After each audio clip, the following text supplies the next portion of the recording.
Y fíjate vos que acá te da un conjunto S particular, ¿sí? En el 7C es genérico, no sé quién es ese.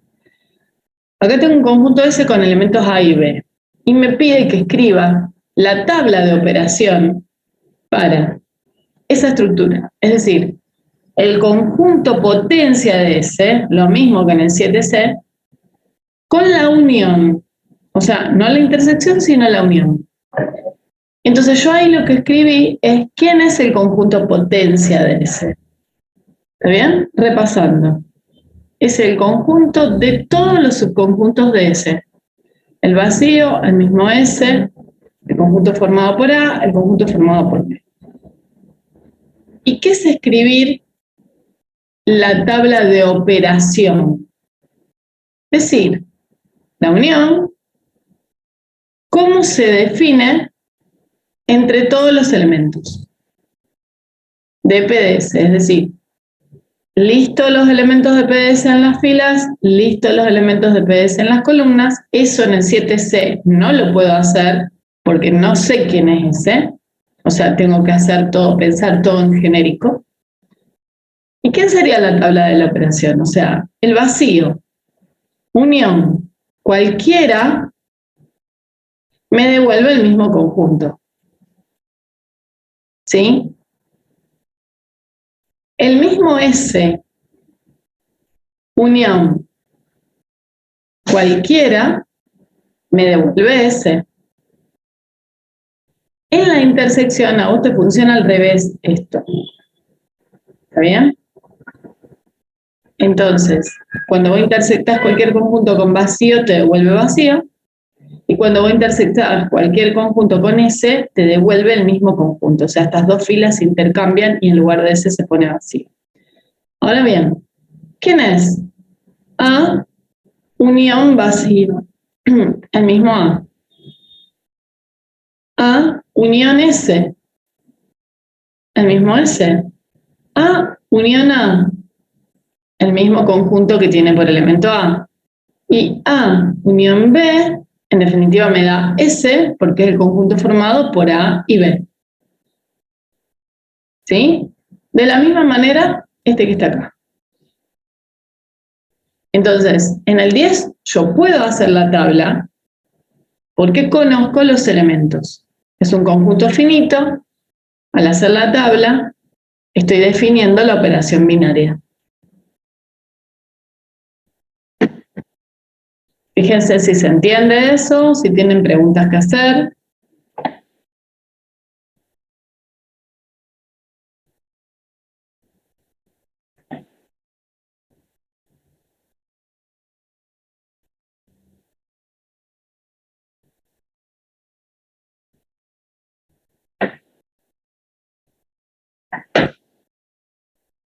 ¿Dudas?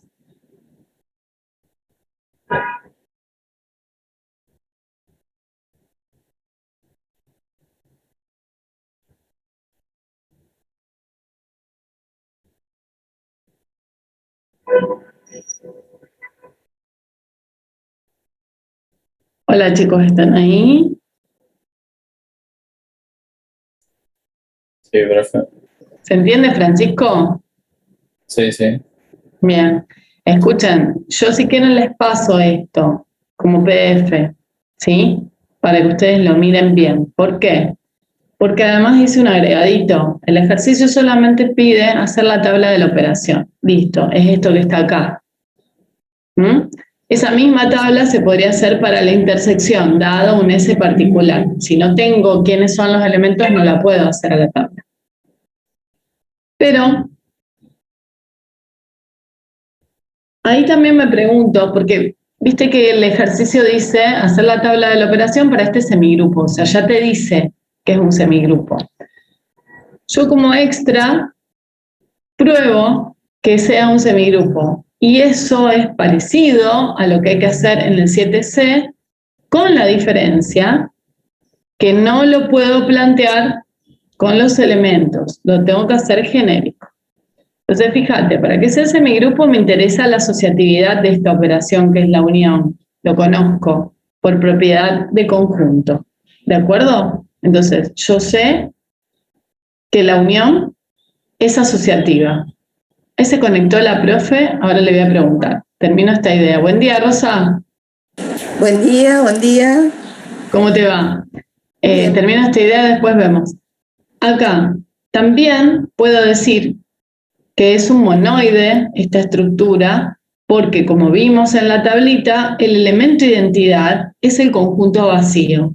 Y explico por qué. Esta misma explicación te sirve para el 7C, Santiago. Si tomo un conjunto A cualquiera que pertenece a PDS, acá lo digo, A unión el vacío es lo mismo que el vacío unión A y me devuelve A. ¿Cómo lo veo? En la tablita. ¿Está bien? Cuando uno con el vacío, obtengo el mismo conjunto que estoy uniendo. Acá en esta fila y acá en esta columna. Bien, entonces es un monoide con identidad vacío. ¿Sí? Ahí concluyo. ¿Qué pasa si quiero analizar que sea grupo? Que es lo que yo te dije que te iba a dar una pista con esto. Para que sea grupo yo necesito ver si cada elemento tiene su inverso. ¿Qué sería que cada elemento tenga su inverso? Por ejemplo, miremos el elemento S de esa tablita, de ese conjunto. Yo necesitaría unir S con algún otro elemento y que me devuelva el elemento de identidad. ¿Quién era el elemento de identidad? El vacío, en esta operación. ¿Está bien? Sin embargo, si miro la tabla anterior, si a S lo uno con el vacío, me devuelve S, no es la identidad en esta estructura. Lo uno con S, me devuelve S, no es la identidad. Con A, con el conjunto que tiene A, lo mismo. Con B, lo mismo. Por lo tanto, no existe elemento de identidad. Y lo pruebo así. Muestro que no encuentro ningún elemento que funcione, perdón, no identidad, inverso. No existe ningún elemento que funcione como inverso de el conjunto S. Bien, de la misma manera tendría que ver con cada uno de estos. Pero ¿qué pasa? Para que la estructura sea un grupo, se requiere que todos los elementos del conjunto tengan inverso. Con que yo ya diga que hay uno que no lo tiene, entonces al menos uno. No. Para decir que no, para decir que no. ¿Está bien? Sí. Eso. Fíjate en la definición de grupo que requerís que cada elemento posea inverso. Entonces, si yo encuentro uno que no, me sirve como un contraejemplo para decir que la estructura no es un grupo. Si fuera grupo, tendrás que ver qué pasa con la operación intersección. Yo debería mostrar quién es el inverso de cada elemento del conjunto. No lo vas a poder listar porque no sabes quién es ese. Tendrías que encontrar un modelo genérico del elemento inverso para cada conjunto del conjunto potencia de ese. ¿Está bien?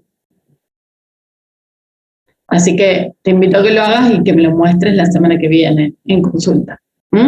Pero bueno, hasta acá es un extra al ejercicio 10 para analizar justamente que esta estructura, el conjunto potencia de ese con la unión, es o no es semigrupo, monoide o grupo. ¿Sí? ¿Dudas de esto? Si cada elemento tiene su inverso. Me concentro en uno que ya me doy cuenta que no, es muy fácil ver en la tabla que no logro encontrar el inverso de ese y de los otros creo que tampoco. No me acuerdo. Rosita, ¿vos vas a dar clase completa hoy?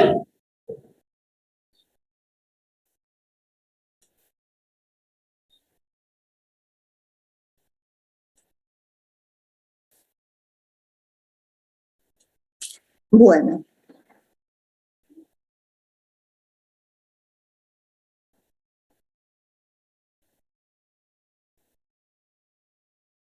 vamos a ir al punto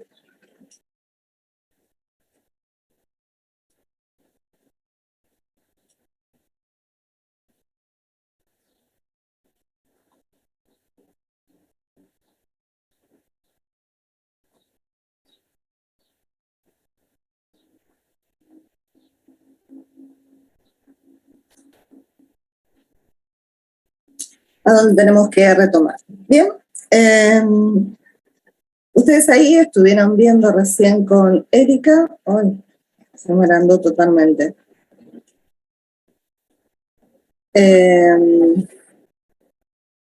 Estuvieron viendo con Erika,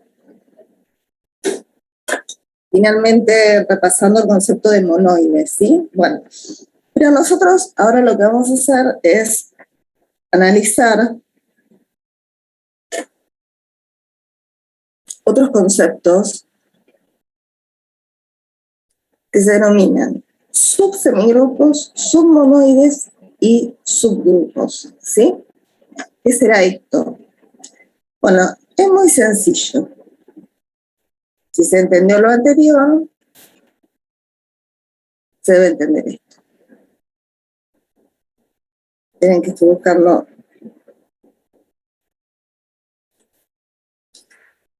En este caso, lo que vamos a plantear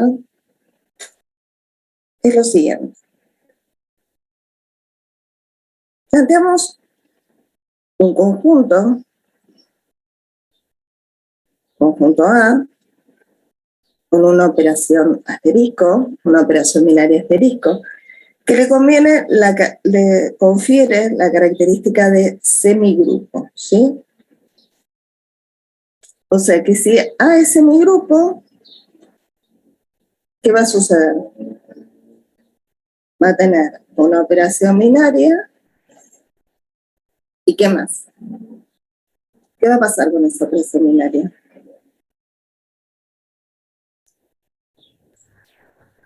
Ya, asociativa. Va a ser asociativa. ¿Bien? Yo sé que dentro de este conjunto A se verifican estas condiciones, ¿sí? Ahora yo tengo aquí un conjunto H con esa misma operación binaria, ¿sí? Lo que voy a tratar de ver es si H es subsemigrupo. Es decir, si en realidad H es un semigrupo en sí mismo. Y decimos sub porque es respecto a A, ¿sí? O sea, lo miramos respecto al conjunto donde se encuentra. Entonces, fíjense, si en el conjunto A se verificaba la propiedad asociativa, o sea, si dentro de todo este conjunto, dados tres elementos, se verifica la propiedad asociativa, esa propiedad se va a heredar dentro del conjunto H. O sea que en H, con respecto a la operación asterisco, ya vamos a saber que se verifica la propiedad asociativa, porque se hereda, ¿sí? Está dentro. Obviamente estamos trabajando con la misma operación binaria, ¿de acuerdo? Pero ¿qué sucede respecto a las características de operación binaria? A ver, ¿cómo se define una operación binaria? ¿Cuáles son los elementos que deben tener?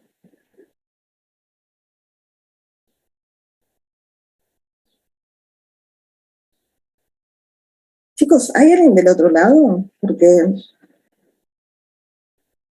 me da la impresión que no hay nadie. Sí, profe, estamos. ¿Sí? Bueno. ¿Me puede decir cómo se define una operación binaria? ¿O qué cosas tienen que tener en cuenta para que sea una operación binaria?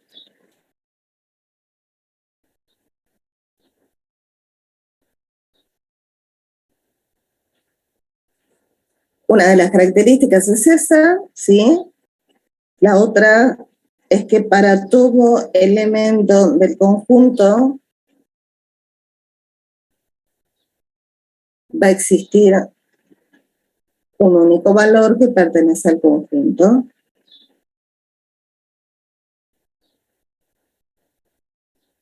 Esta es la característica de operación binaria. Fíjense. Si ya en el conjunto A por A está definido que siempre voy a tener dos elementos que los puedo trabajar, lo mismo va a suceder en este otro conjunto que está dentro. O sea que esa característica no la debería necesitar probar, ¿sí? O sea, esto también se va a dar. Se va a dar que es asociativa, se va a dar esto. ¿Que existe un único elemento? También.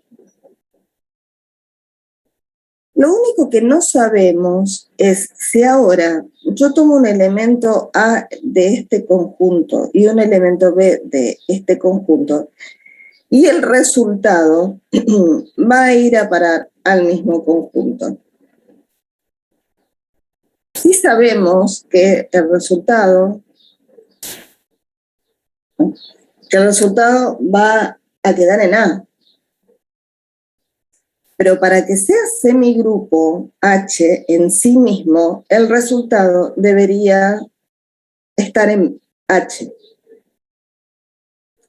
Entonces, lo único que vamos a probar que para que H sea subsemigrupo es que la operación sea cerrada en H. ¿Se entiende? Porque lo otro ya lo tenemos, no necesitamos probarlo.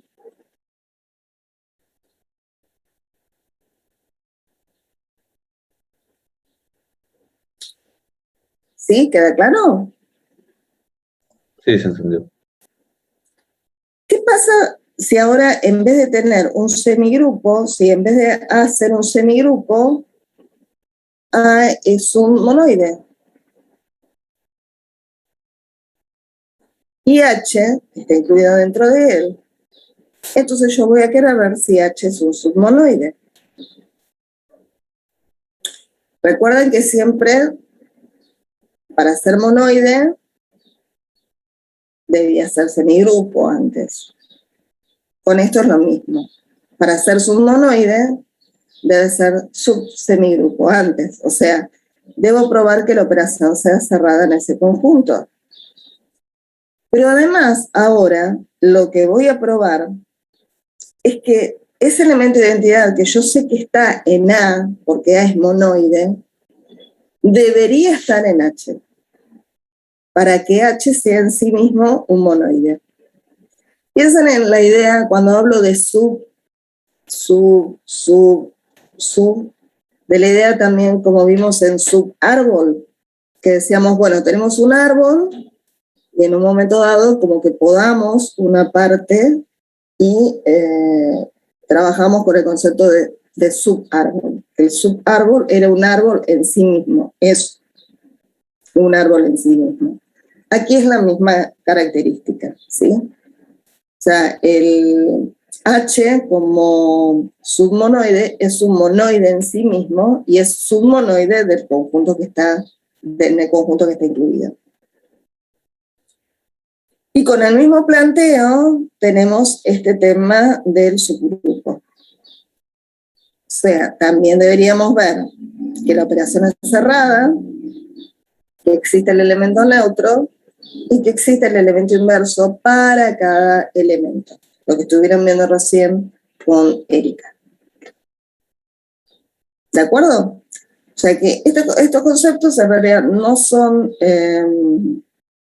totalmente extraños porque tienen que ver con lo que vimos antes. ¿Está? ¿Alguna pregunta? No, profe. Voy a seguir entonces. Bueno, ahí aparece un resumen y aquí hay un ejemplo. Fíjense en este caso, está bien claro el ejemplo. Vamos a considerar como conjunto A, según la simbología que teníamos antes, los reales con la suma, y vamos a considerar como subconjunto H los enteros que están incluidos dentro de los reales, ¿sí? Entonces, sabemos que los reales es un semigrupo respecto a esta operación suma, Entonces, lo que queremos ver es si Z, los enteros, también son semigrupos. ¿Qué deberíamos ver? Volvemos arriba. Bueno, hasta acá el resumen, que la operación sea cerrada en este nuevo conjunto, en el conjunto que está incluido. Y sí, si nosotros tomamos siempre dos enteros, el resultado va a ser otro nuevo entero. Por lo tanto, se verifica la ley de cierre. Si ahora analizamos a los reales con la suma como monoide, nosotros sabemos que el elemento de identidad es el 0. Bueno, ¿qué pasa con ese elemento de identidad o elemento neutro? Y pertenece a los enteros. Por lo tanto, podemos decir que los enteros respecto a la suma son un submonoide del monoide reales con respecto a la suma. Y si ahora consideramos a los reales como grupo, porque sabemos que en los reales existe el elemento inverso para cada uno de los elementos, que en realidad es el opuesto, ese elemento también está en Z, ¿sí? Por lo tanto, decimos que los enteros respecto a la suma es un subgrupo. Bueno, este caso fue un caso, digamos, conocido y está como explicitado nada más. Pero ¿qué sucede si nosotros tenemos un conjunto con el cual tenemos que analizar específicamente, por el formato que tiene, si se verifica la característica de ser, en este caso, pregunta subgrupo, ¿sí? O sea, lo que se va a probar en este ejercicio es, considerando a este conjunto como conjunto A respecto a una operación asterisco, este otro conjunto como conjunto H respecto a la operación asterisco. ¿Quién es H? Bueno, A son los reales menos el 0, ¿sí? O sea, en este conjunto están los reales menos el 0. Voy a tomar un subconjunto, que es el conjunto, en este caso B, respecto a la misma operación asterisco, que en realidad la operación asterisco es el producto habitual, o sea que acá podríamos, bueno, lo voy a dejar en formato general, pero tengan en cuenta que acá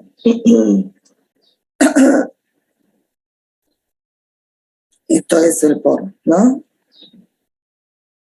Y acá esto también es el por.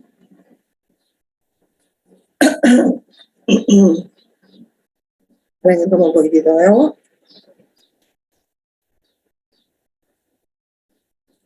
Entonces, vamos a tomar un elemento A, que está en B, y otro elemento B que está en B.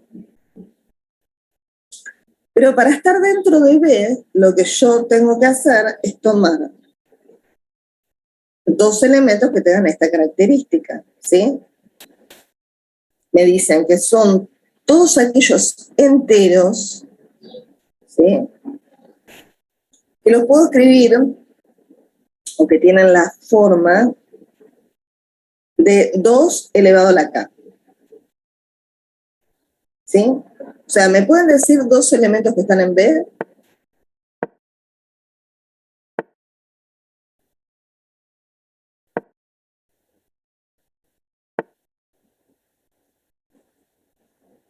Hola, hola, hola.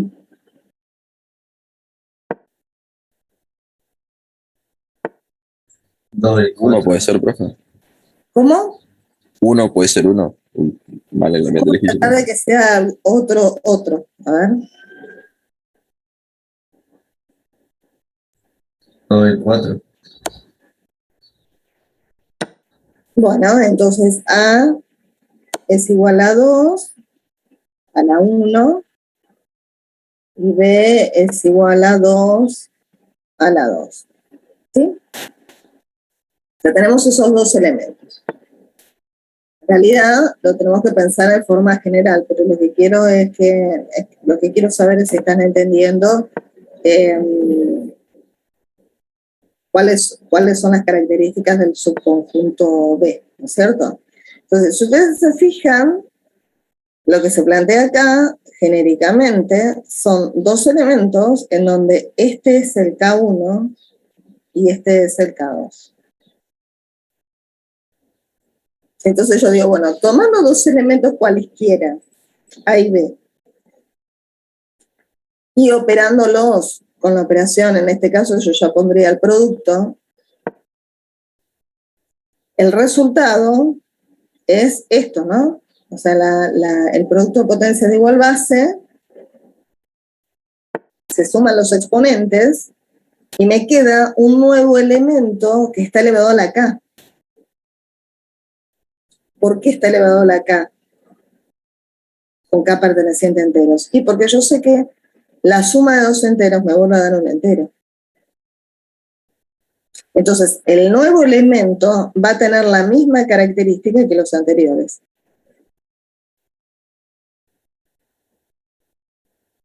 En nuestro caso, ¿cómo sería?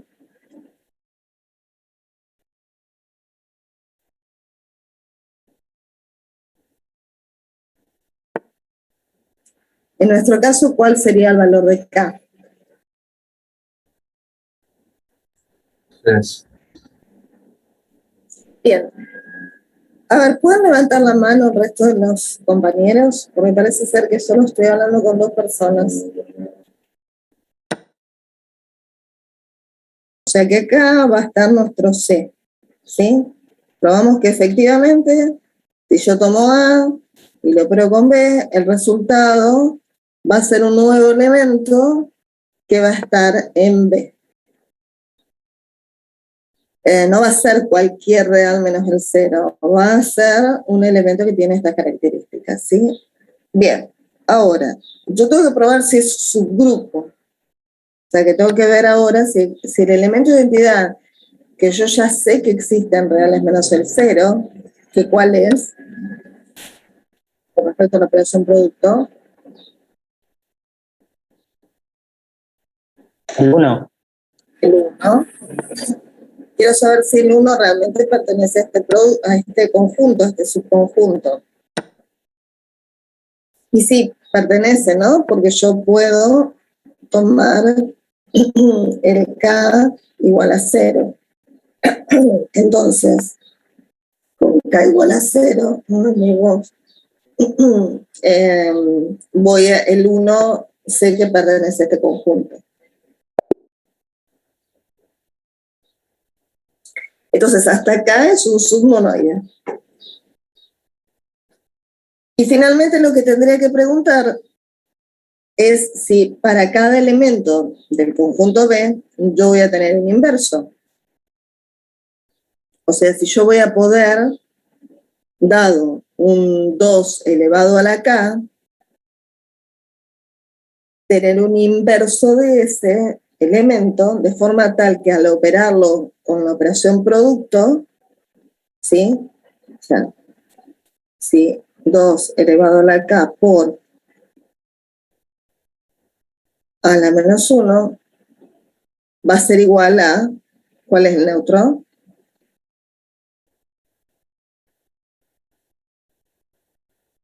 ¿Cuál es el neutro? ¿Cuál es la identidad?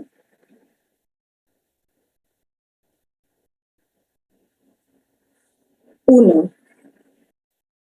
O sea, yo tengo que buscar el inverso a 2 elevado a la K que me permita dar como resultado la identidad, ¿sí? ¿Se está entendiendo? Sí, bro. Bueno, entonces, la pregunta es, ¿existe este inverso en B? Yo sé que existe en reales menos en 0. Porque el inverso, ¿cuál sería? De 2 elevado a la K.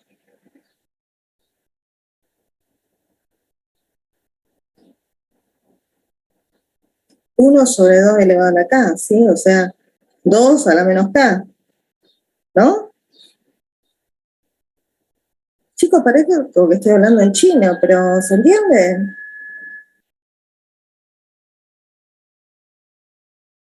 Sí. Bien, bueno. Entonces, la pregunta es, ¿este elemento pertenece a B?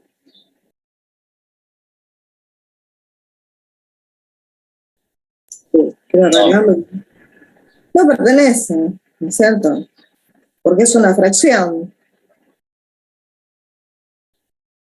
Entonces, en este caso, ¿qué decimos? Que B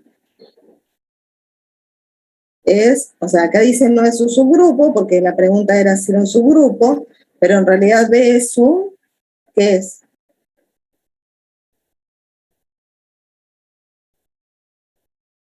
Submonoide sería. Exacto. O sea, se quedó en el camino. Es submonoide. ¿Estamos?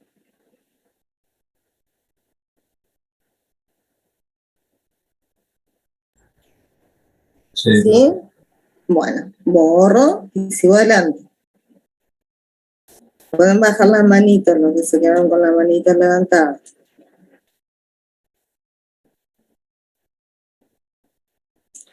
Bueno, a continuación tenemos algunas propiedades de grupos que son propiedades que ustedes conocen, que no les va a resultar para nada, digamos, vuelvo a repetir, desconocidas, porque, fíjense, una es la propiedad cancelativa. Ustedes siempre, cuando trabajaron con ecuaciones, si tenían una ecuación de este estilo, en donde el asterisco en realidad, bueno, era, por ejemplo, un más. Si tengo una ecuación de este estilo que dice A más B igual a A más C, ¿qué es lo que hacían?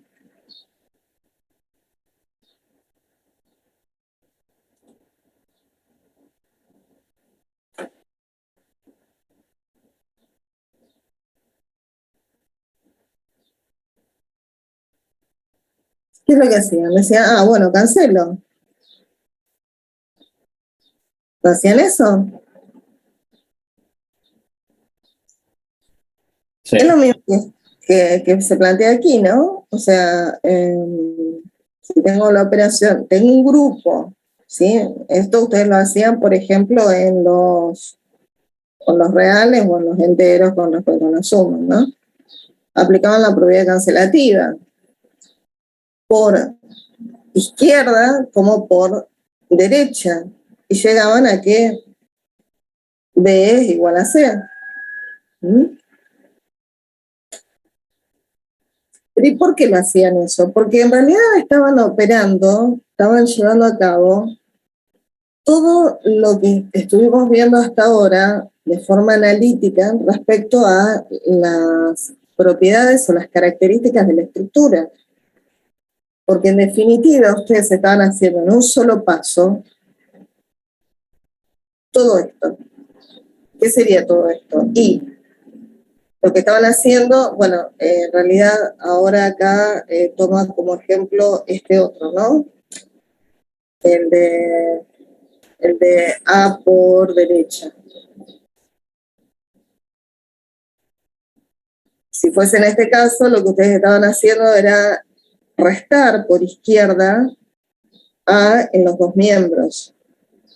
Bueno, acá está como el A está a la derecha, lo que hace es operar con la operación asterisco, que puede ser cualquier operación, por eso es que en este caso nosotros lo estamos definiendo para algo mucho más genérico. Entonces operamos por derecha con el inverso de A, asociamos, porque podemos asociar, porque vale la operación asociativa. Al operar con el inverso tenemos el neutro, y luego por la propiedad del elemento neutro o elemento de identidad tenemos que B es igual a C. O sea, ustedes en un solo paso realizan todo este análisis sin pensarlo, porque ya lo tienen, digamos, como adquirido a esa idea de que, bueno, tengo los dos miembros, un elemento, el mismo elemento, lo tacho. Pero en realidad es que están aplicando la propiedad cancelativa de una estructura de grupo. ¿Estamos?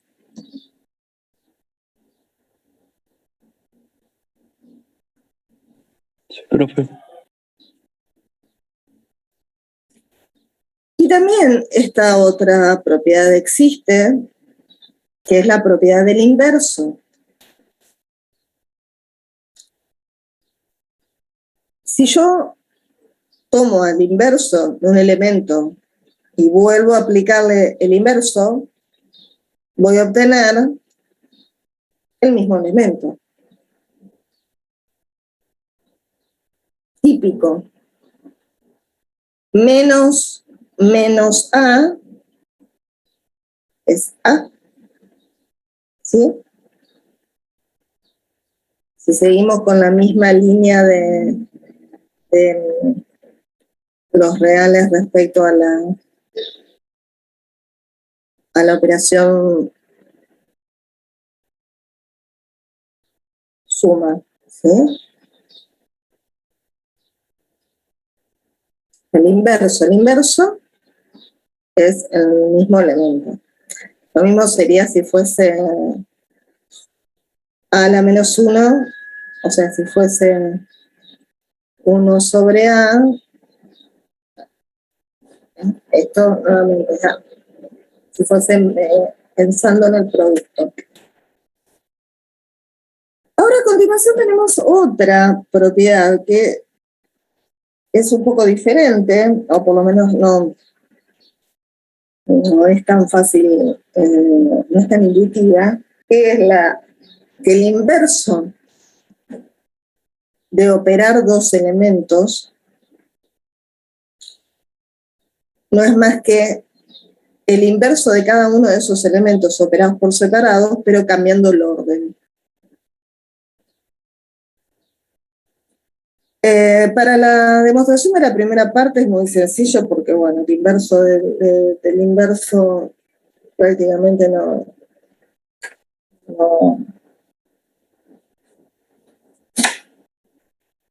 hay demasiado para analizar. Pero me parece interesante la demostración del B para que la veamos juntos, porque lo que se hace para demostrarla es partir de que esto es verdadero. Y vamos a ver si es verdadero. O sea, si podemos, partiendo de eso, si podemos llegar a una conclusión válida. Entonces, ¿cómo lo planteo? Miren, yo sé que el inverso de un elemento, o sea, supongamos que ahora este sea A y este será A a la menos 1. Yo sé que un elemento operado con su inverso me da como resultado el elemento E. O sea que la operación final de esto debería dar E. ¿Sí? Pero yo voy a partir de que esta igualdad se verifique. Se verifica. Entonces lo que hago es reemplazar esto por la igualdad.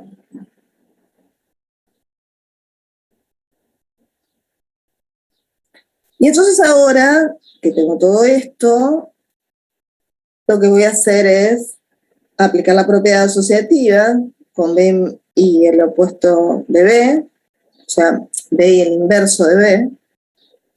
Y el resultado de esto, ¿cuánto me va a dar?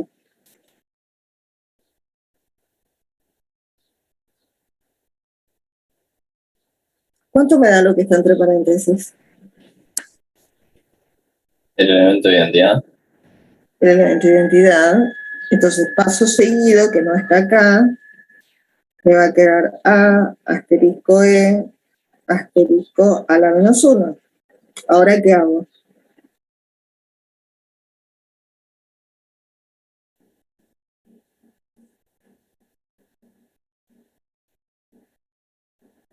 ¿Qué hago con esto? Y por ejemplo, A operado el elemento identidad te dará. Y después sería A operado el inverso. Asocio, ¿no? Asocio. Acá asocio. Y luego aplico la definición del elemento de identidad. Esto me va a dar A por definición de elemento identidad. Entonces después me queda esto que está acá. ¿Sí? Después seguiría con esto que está acá. Y el resultado es este. O sea que, operando por derecha, el inverso que tenemos aquí, se verifica que la igualdad es válida. Lo que tenemos que hacer ahora es operar por izquierda y vamos a llegar que también da como resultado el elemento E, o el elemento de identidad. Entonces, por lo tanto, concluimos que lo que habíamos inicialmente partido de esta igualdad está bien. O sea, escribir el inverso así o escribirlo así es lo mismo. ¿Lo ven?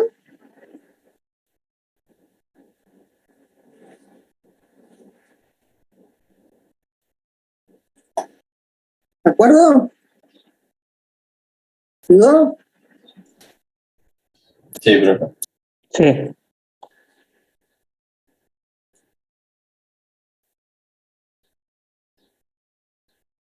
Bueno, y acá también hay otra definición que tampoco les resultará desconocida, que es la unicidad de una solución cuando estamos trabajando con ecuaciones. Porque también ustedes hacen, digamos, mecánicamente el procedimiento de despejar X. O sea, cuando ustedes tienen X,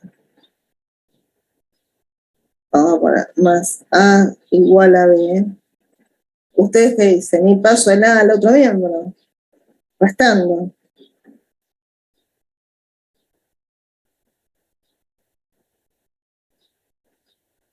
Esto, o si tienen X por A igual a B, ¿qué hacen?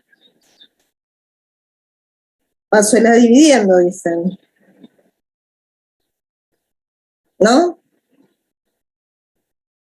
¿Esto qué es en realidad? ¿El opuesto o el inverso de A? Entonces, lo que se está realizando es una serie de pasos que se pueden efectuar porque estamos ante una estructura de grupo. Entonces, lo que se hace es operar por derecha con el inverso de A en ambos miembros para que la igualdad siga manteniéndose. Asocio A con su inverso. El resultado en este caso me da el elemento de identidad o el elemento neutro. Y bueno, por definición de elemento neutro, X operado con E es igual a X. Y me queda B operado con su inverso. Esto en forma genérica. En forma particular tenemos estos casos, por ejemplo. ¿Lo ven?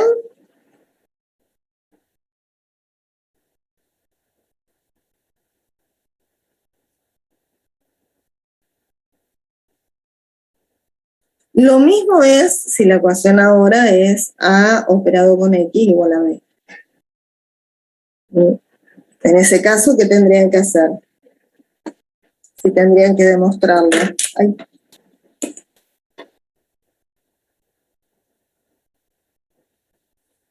¿Qué tienen que hacer para demostrar la solución de la otra ecuación? El primer paso, digamos.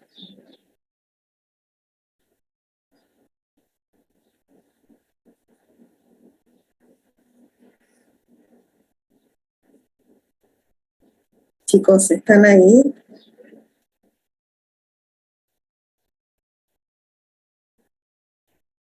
Tendría que premultiplicar por a la menos 1 en los dos miembros, ¿no? En el otro postmultiplicamos, acá tendríamos que premultiplicar.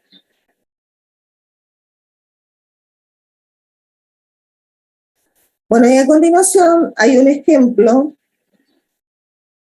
en donde muestra cómo se aplica la ley cancelativa, también, digamos, de forma prácticamente mecánica, si se quiere, en el conjunto de las matrices de orden 2×2, con determinantes distintos de 0. Recuerdan que teníamos que hacer esa restricción al conjunto de las matrices, porque si no, no teníamos un grupo, porque el inverso de la matriz cuyo determinante es 0 no existe. Y bueno, entonces, así que ustedes tienen esta ecuación planteada, obviamente, al despejar al despejar el X va a quedar de esta forma. Bueno, lo que sigue ahora es otro tema, que es un poco más complejo y que necesito la total concentración de parte de ustedes. Entonces, si les parece, hacemos un corte. ¿Bien? ¿Están? ¿Les dio tiempo a despabilarse un poco? Sí, profe. ¿Sí? ¿Me volvieron o no? ¿O los perdí en el camino? Y no se asusten, porque en realidad la palabra es un poco no tan grata, pero no es difícil. No es difícil lo que vamos a ver. Lo que sí necesito que se concentren. El tema es este. Voy a levantar todo. Nosotros hasta ahora estábamos hablando de una estructura y lo que pasaba dentro de una estructura, como puede ser una estructura A, con la operación asterisco. Lo que vamos a hacer ahora es ver qué sucede o cómo se relacionan dos estructuras.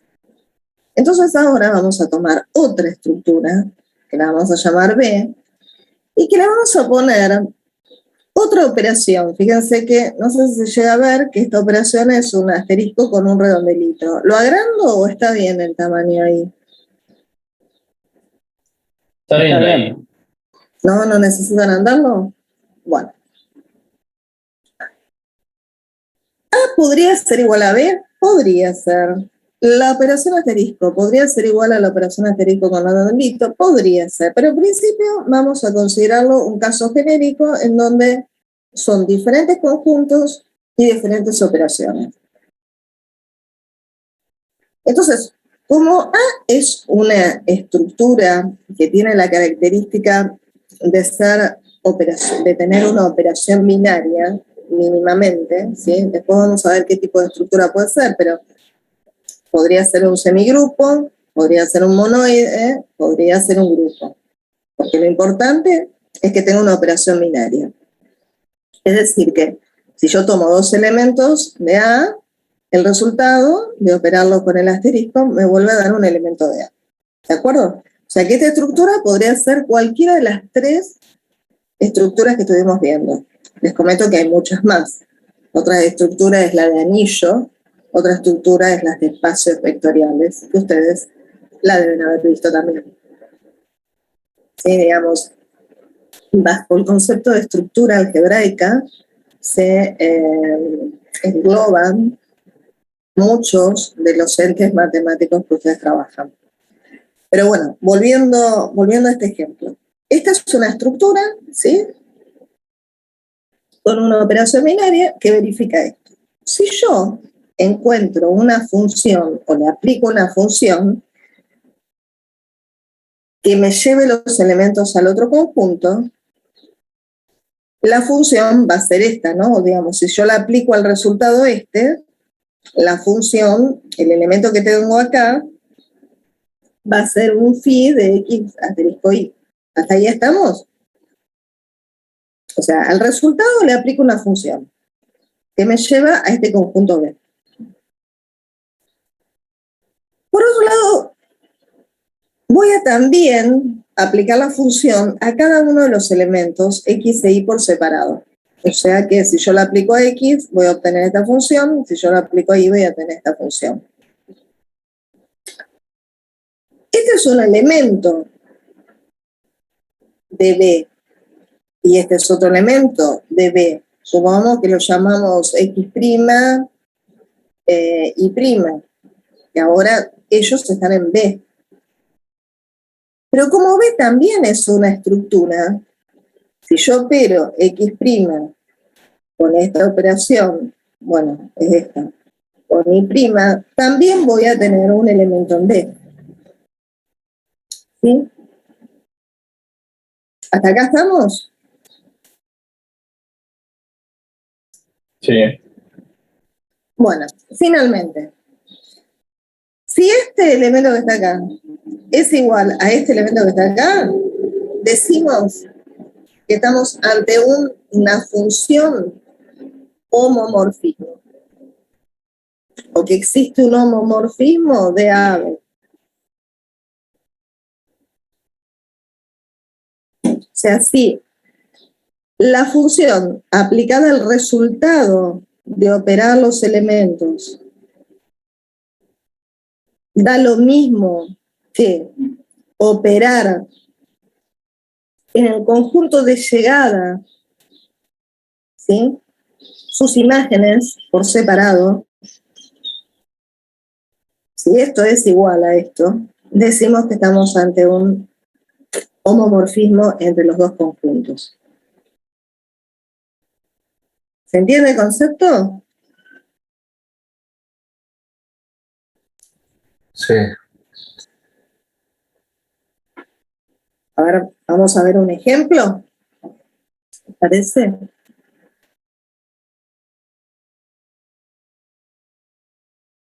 O sea, lo último es esto que tengo acá, ¿no? Entonces yo aplico una función a x asterisco y, es lo mismo que aplicar la función a x, aplicarla ahí y operarlos a esas imágenes en el otro conjunto de llegada. ¿Mm? Entonces, fíjense, acá tenemos, según la simbología que estuvimos manejando recién, este sería el conjunto A, con la operación asterisco, y este sería el conjunto B con la operación asterisco redondelito, ¿sí? Ya tenemos reales por un lado, reales positivos por el otro, suma por un lado, producto por el otro, ¿sí? Se plantea la función phi de x igual a 2 a la x. ¿Quién plantea esta función? Generalmente se la vamos a plantear nosotros. Y lo que le vamos a preguntar es que analicen si esa función determina un homomorfismo entre los dos conjuntos. Entonces, ¿qué es lo que tienen que hacer ustedes? Primeramente, plantear qué pasa con esto, ¿sí? Pero ahora aplicado a este caso particular, ¿no? El asterisco es el más. Entonces lo reemplazo. Y aplico la función. Entonces, hasta ahí analizo qué pasa por el lado izquierdo. Luego analizo qué pasa con la igualdad en la parte derecha. Bueno, voy a ver si son iguales, ¿no? Entonces analizo phi en X y ahora reemplazo esta por el por. Phi en Y. Aplico las funciones y bueno, ustedes saben que el producto de potencias de igual base, los exponentes se suman, por lo tanto, la igualdad se verifica. Entonces establecimos que esta función, esta aplicación, es un homomorfismo entre estos dos conjuntos. ¿Estamos? Sí, sí. Vamos a ver otro ejemplo. Supongamos que planteamos este otro caso, en donde aquí los dos conjuntos son los mismos y la operación también. ¿Sí? Caso muy particular, ¿no? O sea, lo que vamos a analizar ahora es si esta función, que es 7 por X, es un homomorfismo entre estos dos. En este caso, grupos, ¿no? Acá era semigrupo.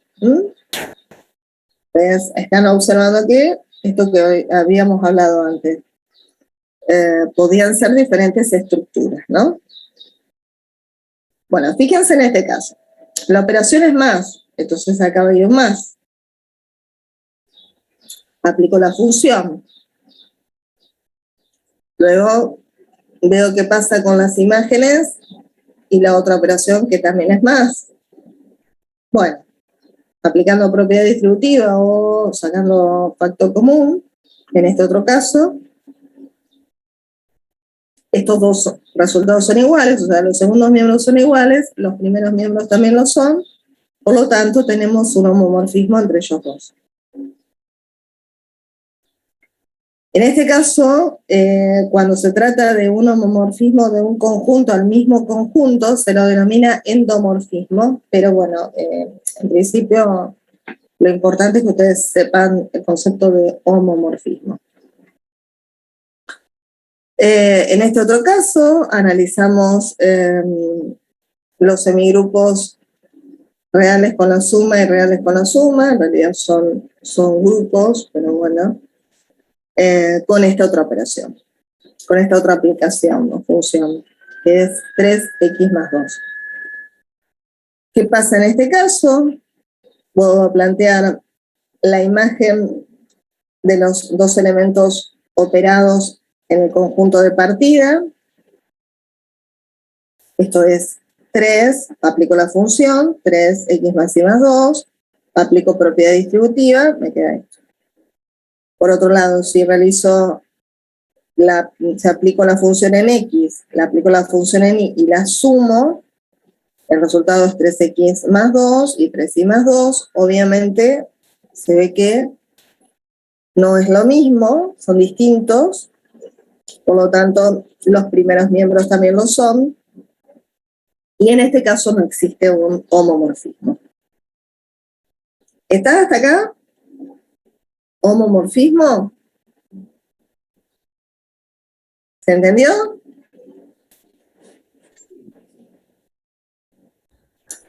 Sí, De bro. mi parte sí, profe. Lo único que plantear es esa igualdad, ¿no? La igualdad de que la función aplicada a los elementos operados en el conjunto A es igual a aplicar la función en cada uno de los elementos por separados y operarlos en el conjunto B. A continuación, vamos a ir a otro concepto que es más fuerte que el homomorfismo y muy importante en matemática. que es el isomorfismo. Vamos a pedir entonces que además de que esa aplicación cumpla la característica de homomorfismo, que esa aplicación sea biyectiva. ¿Recuerdan cuál es el concepto de biyectivo?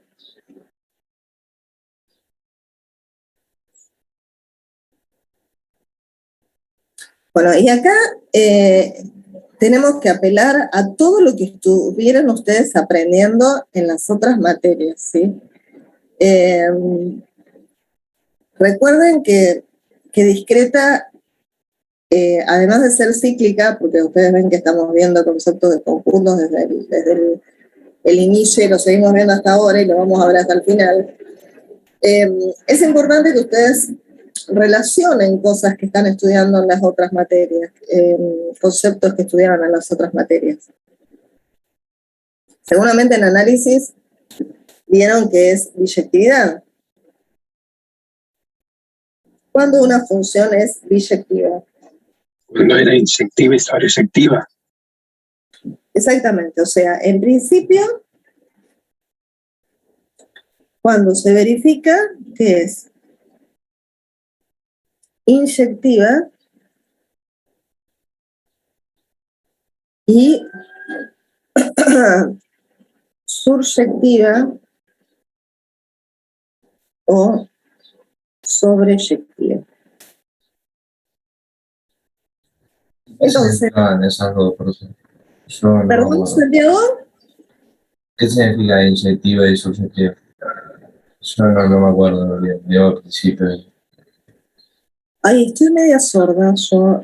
Se ve que también este proceso de alergia tengo el altavoz máximo, pero no te escucho lo que me querés decir, Santiago. Pregunta qué es sobreyectiva y inyectiva. Ah, bueno, a eso vamos ahora. Deberías recordarlo, ¿sí? Pero bueno, vamos a tratar de repasarlo. Sí, ahora vamos a eso. Vamos a analizarlo de forma genérica. Bueno.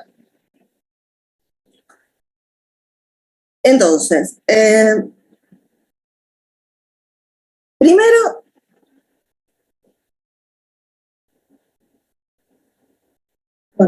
segundo, da lo mismo. Perdí el mouse, ¿dónde está? Acá. En este ejercicio, en este ejemplo, lo que se propone es esta función, que es la misma que vimos recién, ¿sí?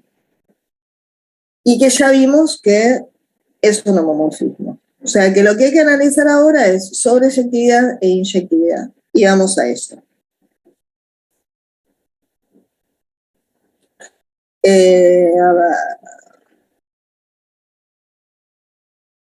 Yo tengo un conjunto A y tengo un conjunto B y tengo una imagen de una función que va de A a B que no toma todo el conjunto B, sino que toma una parte del conjunto B. Esta función F es suryectiva o sobreyectiva.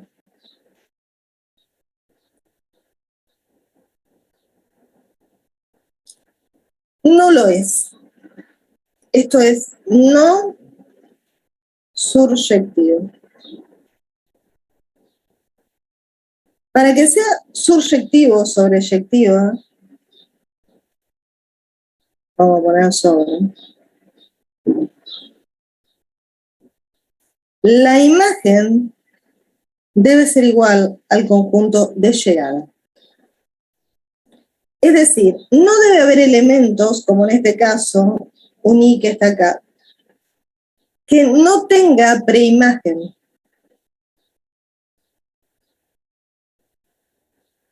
Caso típico, que vamos a usarlo para los dos, el de la función cuadrática. Si yo estoy trabajando en reales y reales, ¿Qué sucede con la imagen de la función cuadrática? ¿Se acuerdan lo que es imagen, no? O sea, a donde van a parar todos los elementos que se vinculan.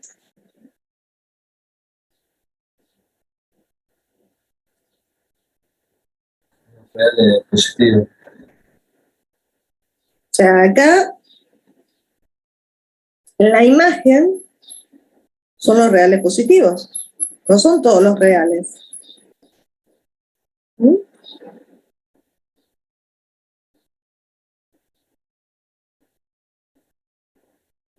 Entonces, esta función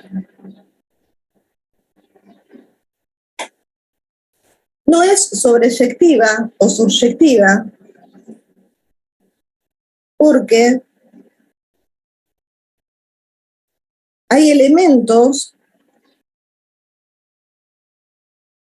por ejemplo, el i este que es -2, que no tiene preimagen, ningún elemento real va a parar a él. ¿De acuerdo? Sí. Bueno, entonces fíjense, nosotros, ¿cómo planteamos que sea entonces sobreyectiva o inyectiva? Si para todo X perteneciente, bueno, en este caso son reales positivos, el conjunto B son los reales positivos y el conjunto A son los reales, ¿eh? Si todo I que está acá tiene una preimagen, entonces decimos que para todo I perteneciente a los reales positivos existe una preimagen X, que es justamente la inversa. O sea, si yo estoy hablando de preimagen, ¿sí? Yo me vengo de acá a acá, es la inversa. La inversa de 2 a la X es el logaritmo en base 2 de I. Tal que si yo aplico phi a esa X, me va a terminar dando, voy a terminar escribiendo 2 elevado al logaritmo neperiano de I, o el logaritmo de 2 de I, y esto es igual a I. O sea, para todo I va a existir una preimagen, porque estoy trabajando con los reales positivos. Lo otro que también conviene es que ustedes recuerden la gráfica de la función. Eso también les va a servir en el caso de funciones de este tipo. Entonces, bueno, es sobreyectiva. Y respecto a la inyectividad, ¿cuándo decimos que es inyectiva o cuándo no es inyectiva? Esta que está acá, x al cuadrado, ¿es inyectiva? No, porque a una imagen le corresponden 2 valores del dominio. Entonces, ¿qué pasa? No es inyectiva. Exacto, o sea, en este caso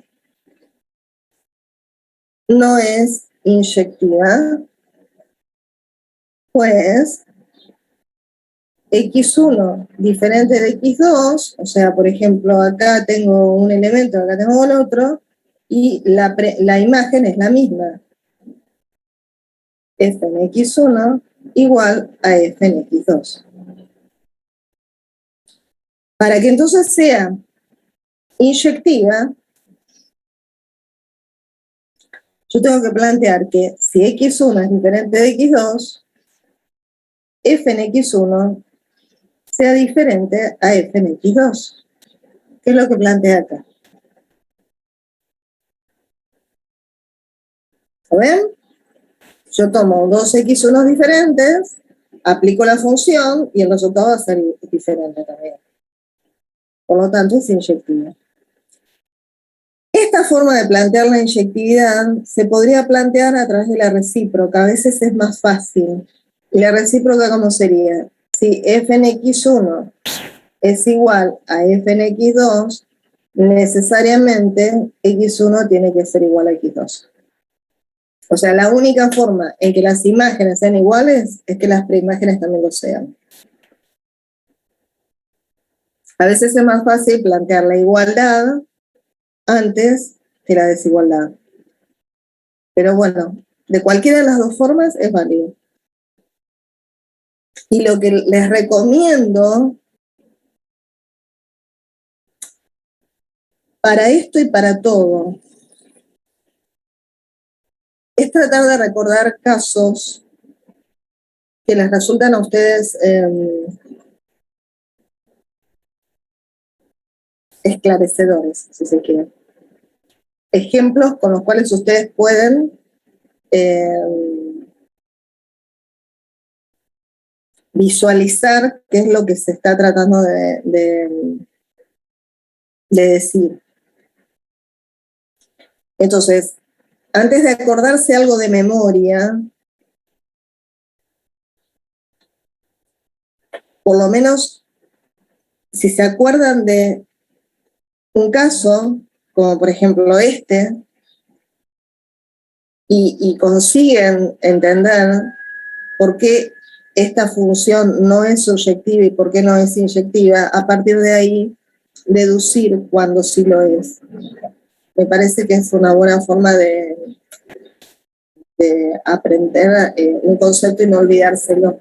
Porque si no, si se lo estudian de memoria, es factible que cometan errores. Por allí, después no se acuerdan si es diferente, qué planteo, si es diferente a esto, o si lo planteo al revés.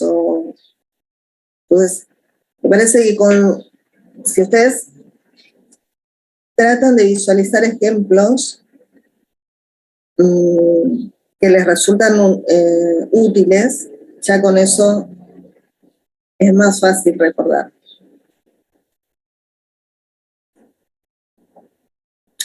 Y les vuelvo a repetir, o sea, digamos, está bien, ustedes me dirán, ¿y cuándo voy a utilizar este concepto de inyectivo subyectivo en mi vida de ingeniero de sistemas?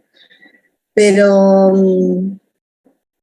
por lo menos hasta que aprendan discreta y hasta que aprendan varias materias, es un concepto que lo tienen que tener internalizado. Entonces, traten de no estudiar para rendir y nada más.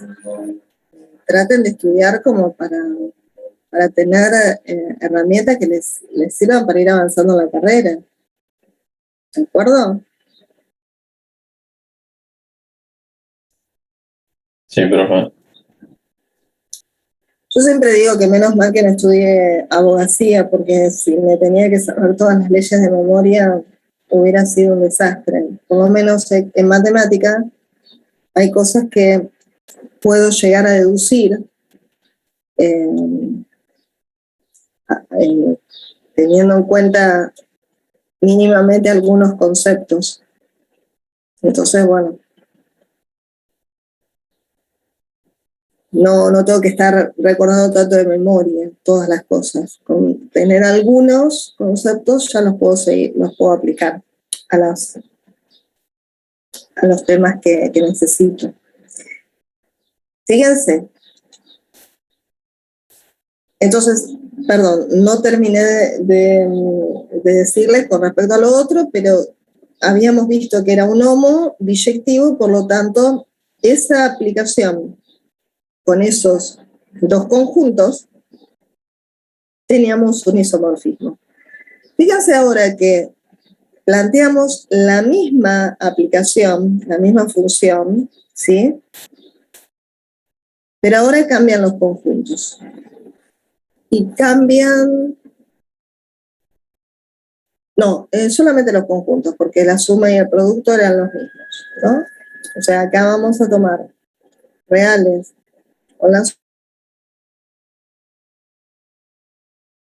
X, va de los reales con la suma a los reales menos el 0 con el producto. ¿Sí? ¿De acuerdo?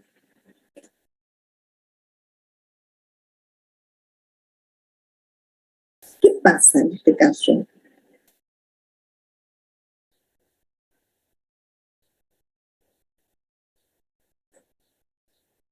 sobreyectiva. Fíjense que ahora se amplió el conjunto de llegada. Antes teníamos reales positivos. Ahora tenemos todos los reales menos el 0.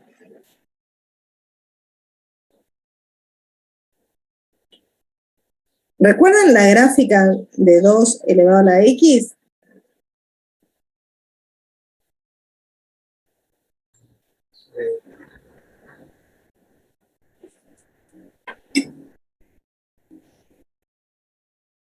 Bueno, si no la recuerdan, la podemos deducir, ¿no? ¿O no?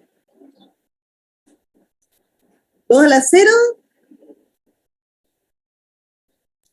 1. ¿Eh? 2 a la 0, no 1. Ah, entendí 2. Perdón. No. Y 2 a la 1, 2, 4, ¿sí? O sea, estos vamos a tener así. Y era esta. ¿Sí? Esa es la representación gráfica de 2 elevado a la x. ¿Qué pasa? Existen elementos, o sea, de por sí, visualmente se ve que la imagen de la función no es todos los reales, sino que son los reales positivos menos el 0. Los reales positivos. ¿De acuerdo? Que es asintótica. Entonces, va a existir algunos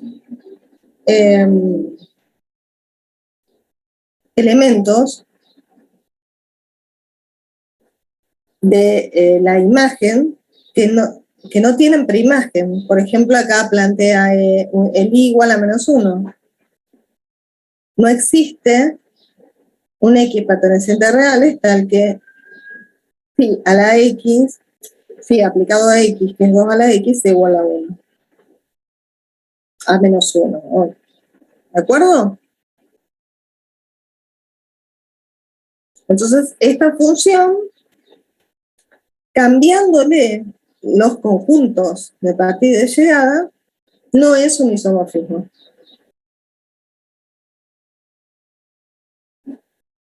¿Están ahí los 12 participantes o no están ahí los 12 participantes? Profe, ¿Ya se están despertando o no todavía?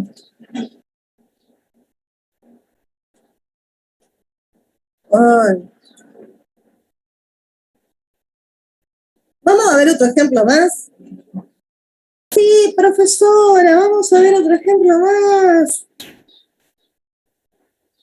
Uy, ya se me van, ahora tengo 11, cada vez tengo menos. Bueno.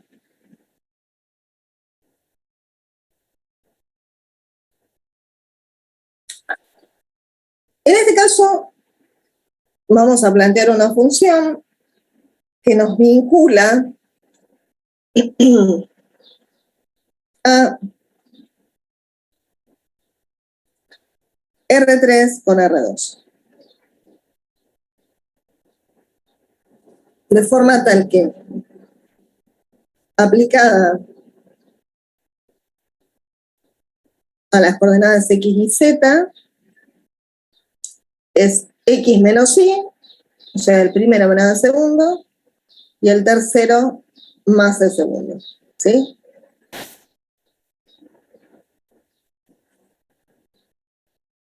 Acá no especifica, pero la operación es la suma, ¿no?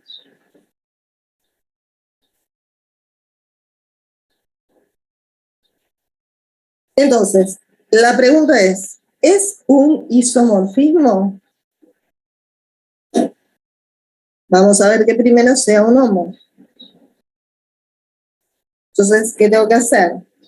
Va de R3 a R2. Me tengo que fabricar dos elementos en R3, como el U y el B, ¿sí? O sea, acá está el U y acá está el B. Esto es R3. tengo que sumarlos, ¿sí? Acá. Y les tengo que aplicar la función. Después tengo que aplicar la función a este, tengo que aplicar la función a este. Y tengo que ver si ahora, si yo aplico la función en este y la función en este, operándolos a ellos, me va a dar el mismo resultado que haciendo la función en esta suma, ¿sí? Entonces, sumo U más B, el resultado es, sumo las componentes que están las mismas, o sea, X1 más X2, Y1 más Y2, Z1 más Z2. Y ahora voy a calcular la función, ¿sí? O sea, voy a ver cuál es este elemento que está acá. Aplico la función que me dice que tengo que restar el X con el Y y después sumar la Z con el Y, ¿sí? O sea, este es el resultado que tengo acá, el Y, el 1 romano. Por otro lado, calculo phi aplicado a U. Phi en U es, aplico la función, X menos Y, Z más Z1 más Y1, y en B, X2 menos Y2, Z2 más Y2. Está acá, esto que calculó acá, son estos que están acá. No necesitaba haberlos calculado de arriba, con que los calculaba acá abajo era suficiente. Entonces ahora me quedan la suma de dos pares. Sumo las componentes que están en las mismas posiciones, o sea, X menos Y, X1 menos Y1, X2 menos Y2, por un lado, y la otra. Y luego, ¿qué hago? Asocio diferente, ¿sí? Y me va a quedar el mismo resultado que tenía antes. ¿Sí? O sea, haciendo esto, operando con esto, me da que son lo mismo. O sea que tenemos un homomorfismo. ¿Estamos? ¿Puedo borrar? Sí, por favor.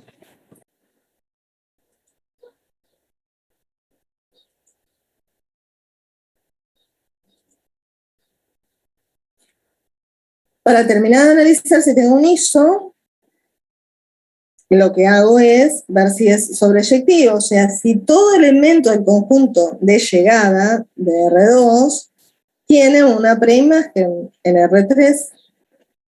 ¿Y cómo lo voy a plantear en este caso? Y lo que tengo que hacer es plantear cuál es la preimagen de un par cualquiera. A ver. Entonces, aplico la función en los elementos de X y Z, planteo cómo sería la función, que es la que se dio aquí, e igualo a esa imagen, a la AB, que está en el conjunto de llegada. Me van a quedar un sistema de ecuaciones, trato de ver cuáles son los valores de X y Z. Bueno, llegando a esto, veo que Y puede ser cualquier real y que X está en función de Y, Z en función de Y y de las preimágenes, ¿no? De las imágenes A y B.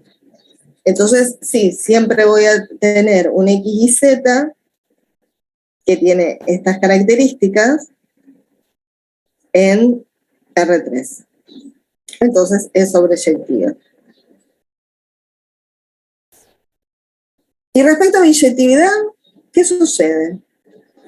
Fíjense, ¿será que siempre me va a dar esta función así como está establecida, diferentes valores para diferentes X y Z? Y no sé, fíjense acá con un ejemplo. Si yo tomo 6, 3 y 2 y tomo 8, 5 y 0, estos dos son diferentes, pero las imágenes son las mismas. Se aplicó la definición, ¿no?, de X menos Y y Z más Y. Tanto este como este van a parar al par 3, 5. Entonces no es inyectivo. ¿Estamos? Bueno, en la práctica hay bastantes ejemplos de este estilo y ustedes me dirán, pero esto del isomorfismo, ¿qué es? Bueno, que yo les dije que es muy importante, porque en realidad, si yo consigo establecer un isomorfismo entre dos estructuras, consigo establecer una correspondencia biunívoca entre dos estructuras, entonces puedo decir que lo que pasa en una estructura se replica en la otra estructura. Por más que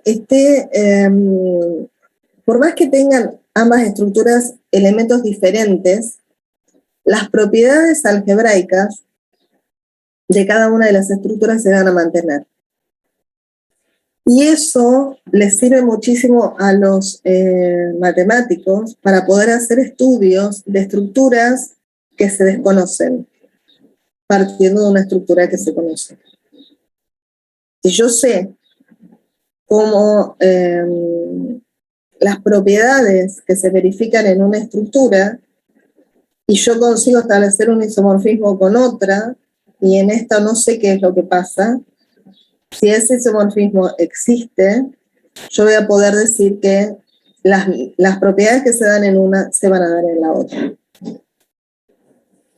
Muchos objetos matemáticos se estudian de esa forma, ¿bien?, partiendo de estructuras conocidas.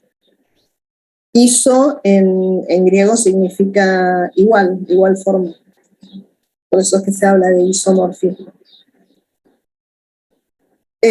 Bueno, aquí a continuación hay otro ejemplo, el 4.1, que también establece, o sea, muestra cómo analizar un isomorfismo entre polinomios de grado menor o igual que 1 y matrices.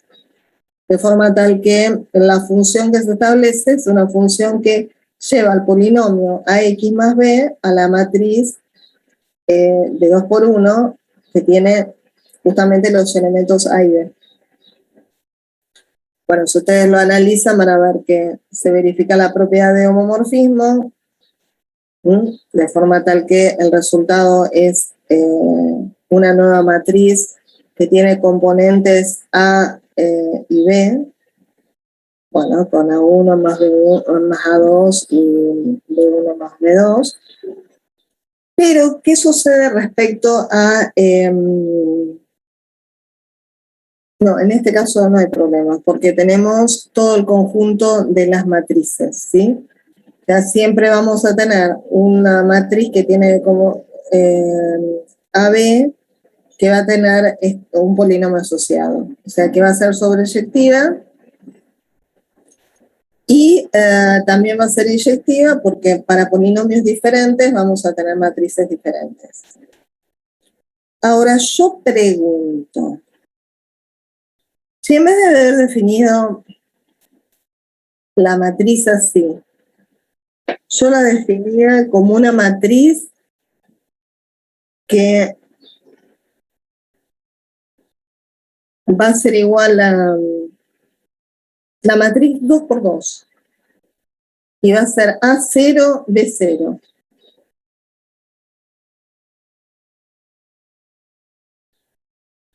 En ese caso, ¿es surjectiva o sobreyectiva?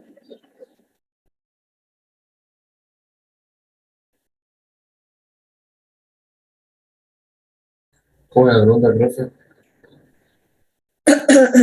Si en vez de establecer matrices de 2 por 1 como conjunto de llegada, establezco las matrices de 2 por 2, como conjunto de llegada.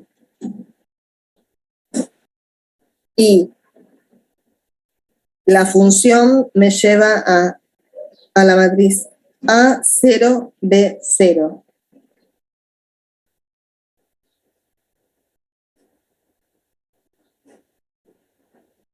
¿Es sobreyectiva o surjectiva? Y el cero sería parte del conjunto de llegada. Ay, no te entendí, Lautaro. El cero sería parte del conjunto de llegada. Sí, pero ¿es sobreyectiva?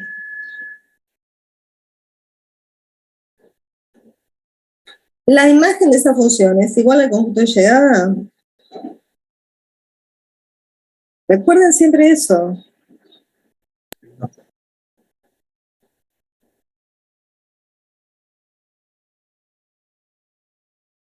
No es igual. No, exactamente. La imagen va a ser solamente las matrices que tienen esta forma. Si yo tengo una matriz que es,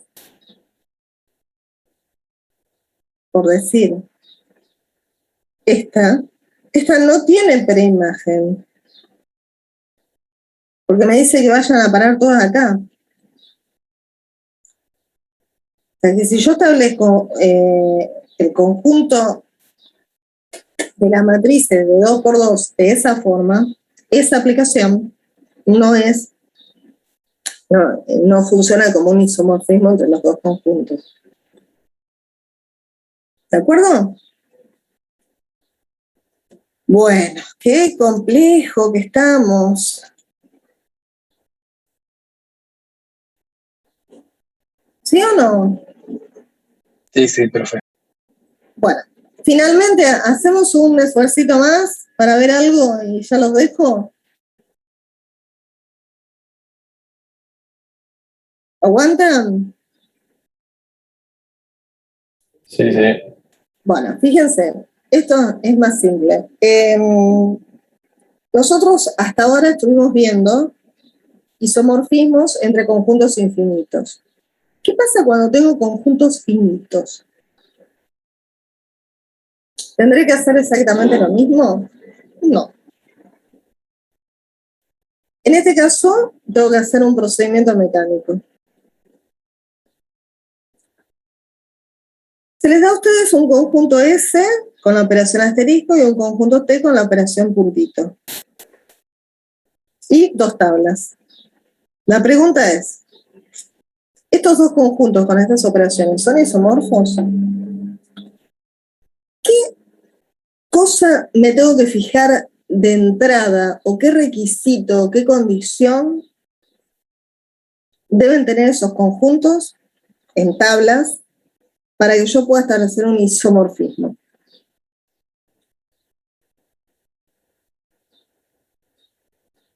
¿Qué cosa voy a mirar que me va a decir de entrada si yo puedo seguir o directamente no puedo hacer nada? ¿Qué les dije respecto al concepto de isomorfismo?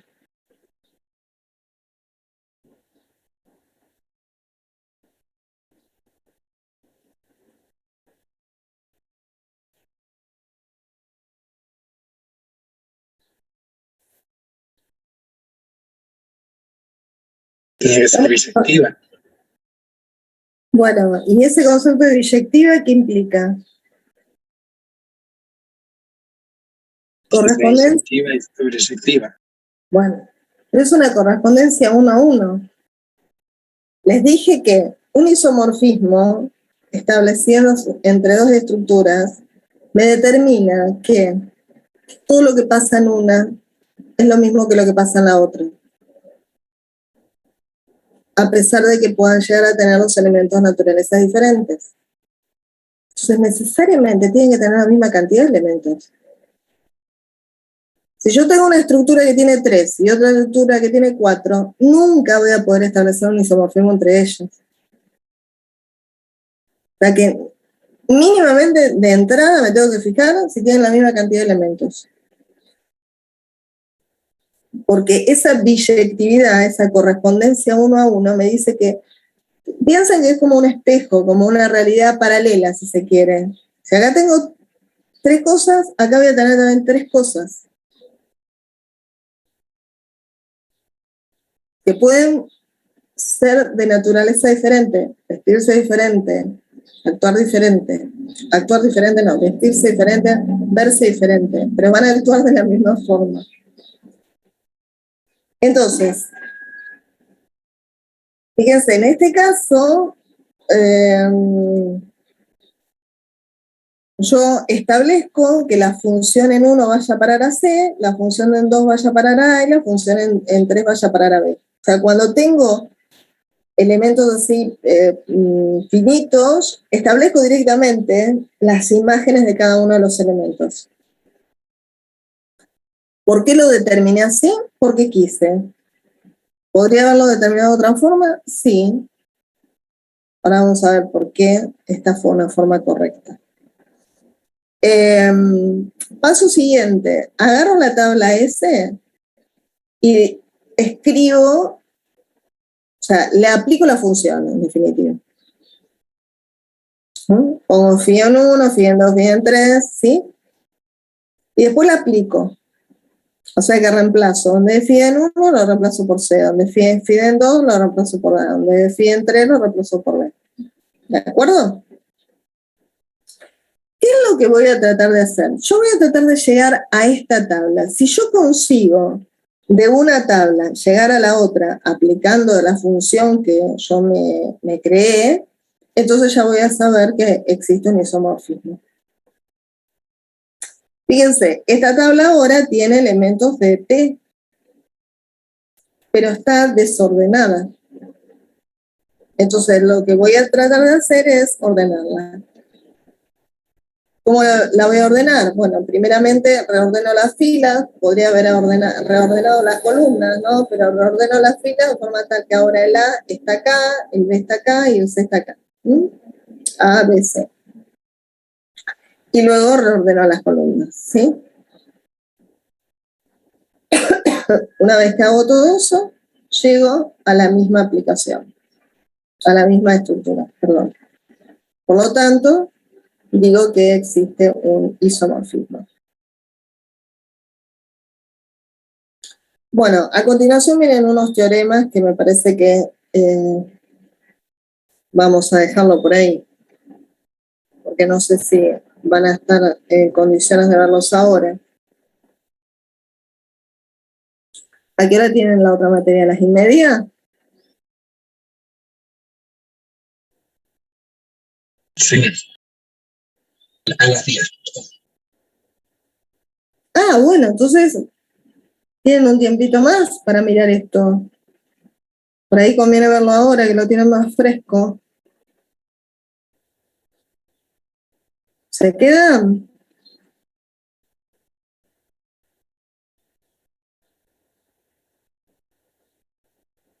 A ver, últimamente lo único que me habla es Lautaro, que pobrecito no puede ni hablar. El resto está.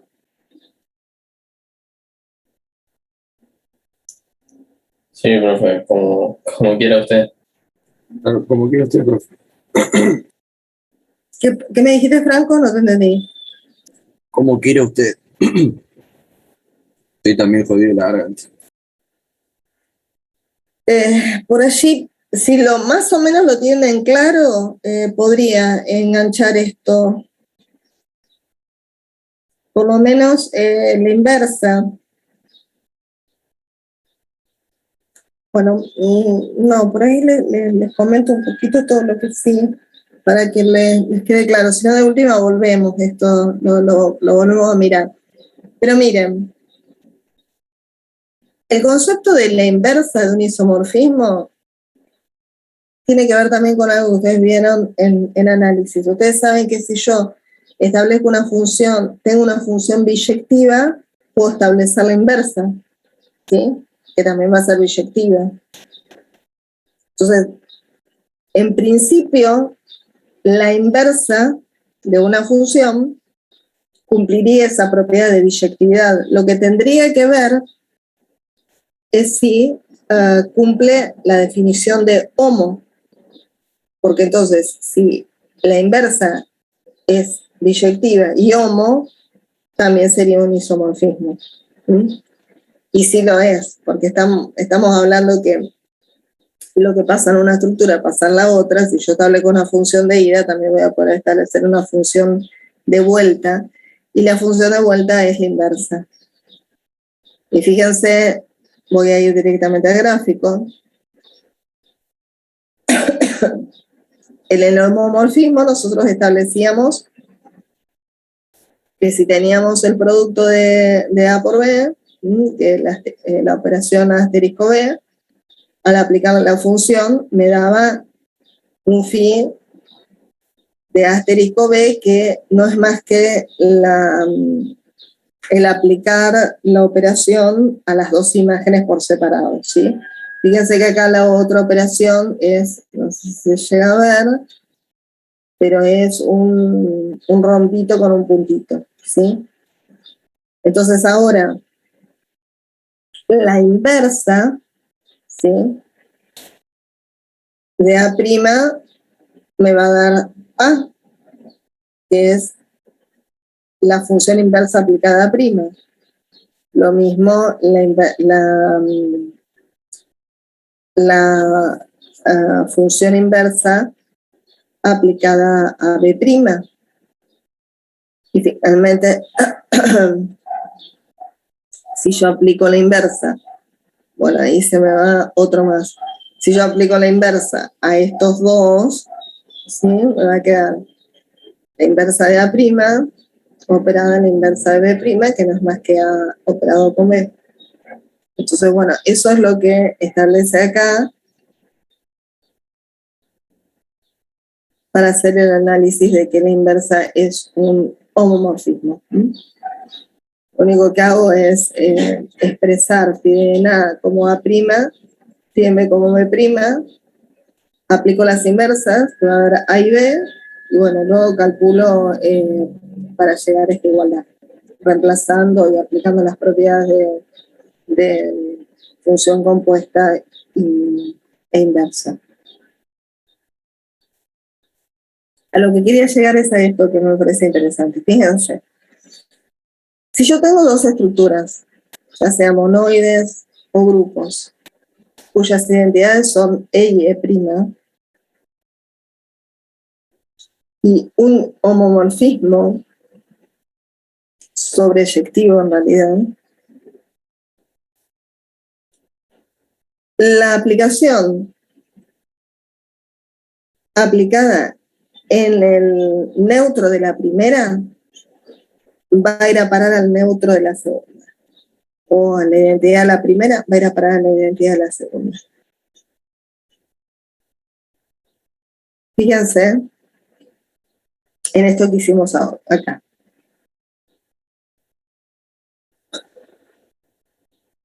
Esta tabla, en esta tabla, ¿tengo elemento de identidad? En la tabla S, ¿existe elemento de identidad? ¿El 2? ¿Puede ser? El 2, exactamente. O sea, ¿por qué? Porque se mantiene, si yo hago 2 operado con cualquier otro elemento, me va a dar cualquier otro elemento. Y acá lo mismo. O sea, en esta tabla el elemento de identidad es 2. ¿Y en esta tabla existe elemento de identidad? La A.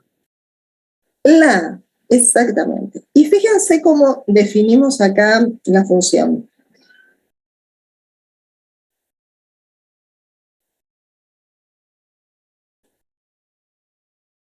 El elemento neutro de la primera va a parar al elemento neutro de la segunda.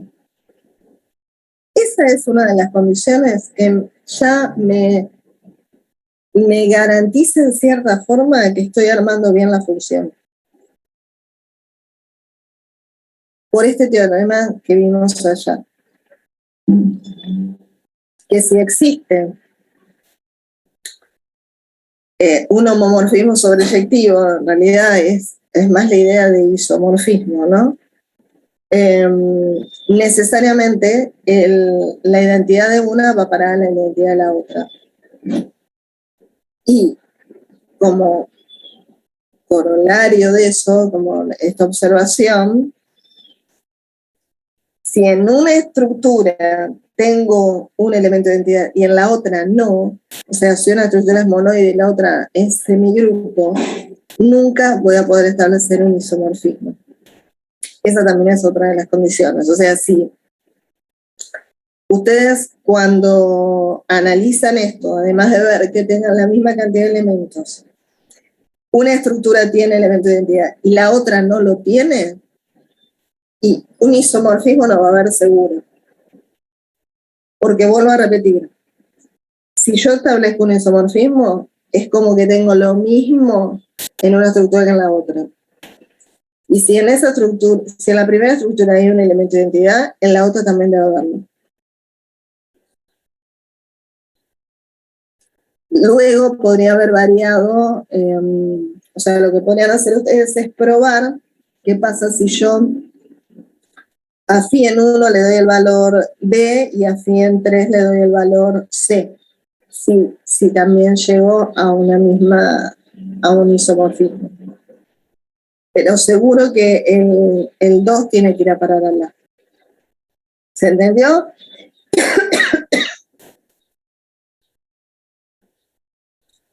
Sí, profe.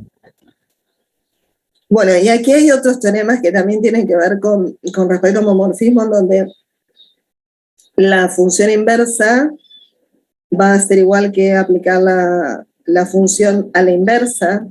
La demostración es muy simple también, hay que aplicar la definición de homomorfismo. Este otro que es interesante en el sentido de, si lo miramos gráficamente, fíjense, ¿qué es lo que me dice este teorema? Supongamos que tengo un grupo G con una operación asterisco y un grupo G' con una operación A. No es la misma operación, es estrellita. Vamos a ponerle, a mí no me va a salir también la estrellita. Vamos a ponerle un puntito. ¿Sí? Entonces, sí, acá tenemos un subgrupo, ¿sí?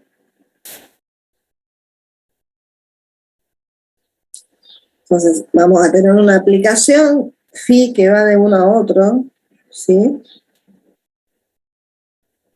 Acá voy a ir a parar a otro conjunto que lo voy a llamar phi en H,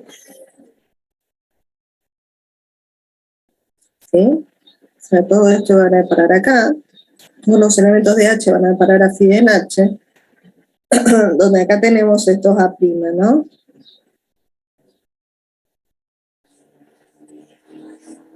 Y acá tenemos, por ejemplo, otro B'. Lo que me dice esto es que si H es subgrupo, porque G era subgrupo, era grupo, entonces esta imagen también va a ser subgrupo de este otro conjunto. Entonces, como estuvimos viendo hoy el concepto de subgrupo, ¿qué voy a tener que verificar en este conjunto para ver que phi de H sea subgrupo y que la operación sea cerrada, que la identidad que está en G' esté en phi en H y que cada elemento tenga un inverso? Eso es lo que verifica en la demostración. Tomando dos elementos de este conjunto, para verificar si es cerrada, tomo A', tomo B', los opero y veo si el elemento va a pertenecer a phi en H. Y sí, porque obtengo un phi en C, phi aplicado C que pertenece a phi en H. Entonces, hasta ahí pruebo que es cerrada. Lo siguiente que tendría que probar, voy a borrar, es entonces que el neutro pertenezca a H, y si va a pertenecer, por la definición de la función, y que el inverso también, y esto es por el teorema anterior. Entonces, phi en H es subgrupo. Finalmente,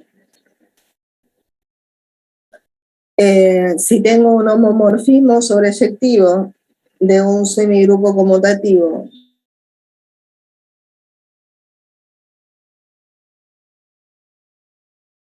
ese otro semigrupo también es conmutativo. Y esto se prolonga, tomando en cuenta la definición del morfismo. Bueno, a estas alturas mi conexión está inestable y bueno, quedan estos dos ejemplos que lo pueden mirar ustedes y bueno, yo dejaría por este lado